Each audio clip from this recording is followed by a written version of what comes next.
இல்ல ஒரு ஆரம்பம் மாதிரி தான். இப்போ ஒரு கண்குட்டியை வளர்க்குறோம், அது சின்ன பிள்ளைல இருந்து நம்ம கூட வளர்ந்து எருமாடு வரைக்கும் வருது, திடீர்னு எடுத்து அந்த எருமாடு வேல்யூ ஆயிடுது, வித்துறோம். இதே நடந்திருக்கு. சின்னதா இருக்கு, நம்ம நம்பி வளர்க்குறோம். ஹார்ட்வேரும் அது குறிய ரிலேட்டட் ஹார்ட்வேர். இப்போ ஹார்ட்வேர் கூட பிரச்சனை இல்லை, வாங்கிடலாம். ஆனால் சாஃப்ட்வேர் வந்து டெவலப் பண்ணி எடுத்து போயிட்டு கம்பெனி இப்போ 15 நாள் ஸ்தம்பித்து போய் நிற்கிது. இப்போ கம்பெனி வந்து 60 பேர் இருக்காங்க எம்ப்ளாயி, 60 பேர் குடும்பம் வந்து கஷ்டமாக போகுது. மாச சம்பளம் மட்டும் 20 லட்சம் ரூபா கொடுத்துருக்கேன். இப்போ வந்து எல்லா பாஸ்வேர்டும் இப்போ வந்து கம்ப்ளீட் இது கிளவுட் நெட்வொர்க்கிங் சிஸ்டம். இது கிளவுட் நெட்வொர்க்கிங்ல பாத்தீங்கன்னா பாஸ்வேர்டை பூரா அவர் வச்சிருக்காரு. அமேசான் பாஸ்வேர்டு அவர் அக்சஸ் பண்ணி அந்த பாஸ்வேர்டை க்ளோஸ் பண்ணலாம். இல்லாட்டி அவர் வந்து எங்க பிசினஸ் எழுத முடியாதுன்னு அது நஷ்டமாகும். திரும்ப கொண்டு வரதுக்கு ஒரு டைம் எடுக்கும், 1 மாசம் 2 மாசம் எடுக்கும்.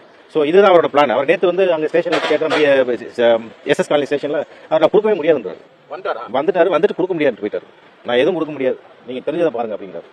ஸோ இது வந்து ஆமா, அதுக்குரிய முழுசா நாங்கள் தயார் பண்ணது எங்க கம்பெனியோட ப்ராடக்ட் இருக்கு, அதில் இருக்கு.